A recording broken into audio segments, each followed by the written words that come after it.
So here's how Confession Tuesday works. You go to cnykiss.com and you tell us your story. It's absolutely confidential. We've been doing this for a while, and Rebecca is a life coach, which is different from a therapist.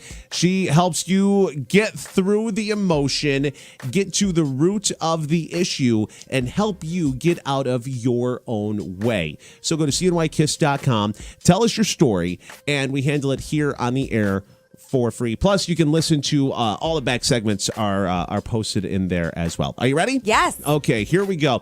Dear Rebecca, I've been going to a psychologist for about 2 years, and I always see the same cute guy in the waiting room. We talk whenever we cross paths, and the other day, we finally decided to meet for drinks. Everything went really well, and there's a lot of chemistry.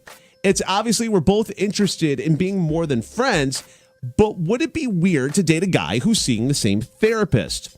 I'm not worried about my psychologist telling him anything about me or vice versa. They're a professional. I'm just wondering if I should go out with a guy who has so many issues, he has to see a therapist. This is great email.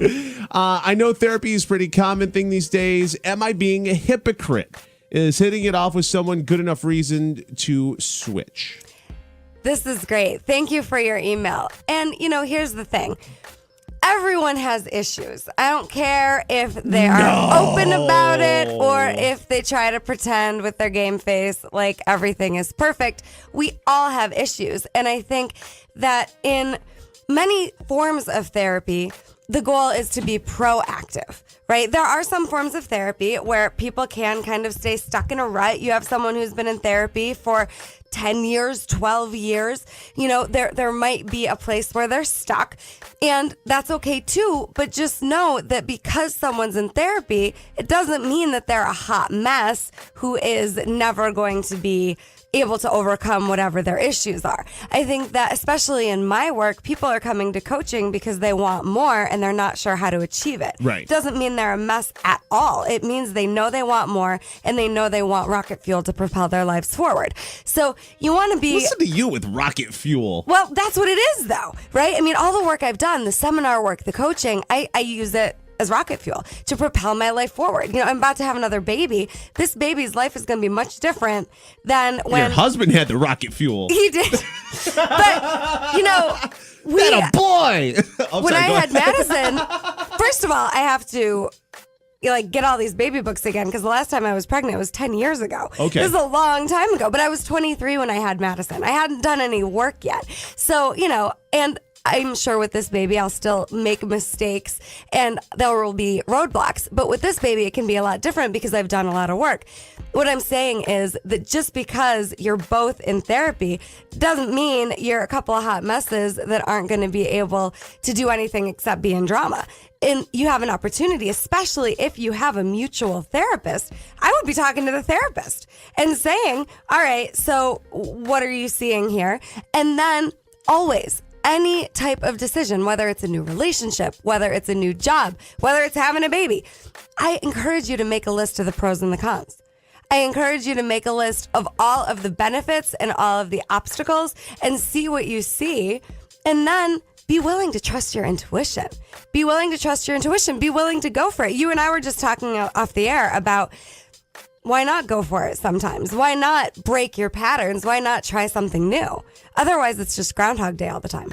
Absolutely. So for this person, for this girl who, is in this situation, in the email, it says that she's been going to the same psychologist for 2 years, but contemplating switching teams because of this possibility of a relationship. Mm-hmm. Like what's good homework for her other than a list? Like what's yeah. Is it follow your gut?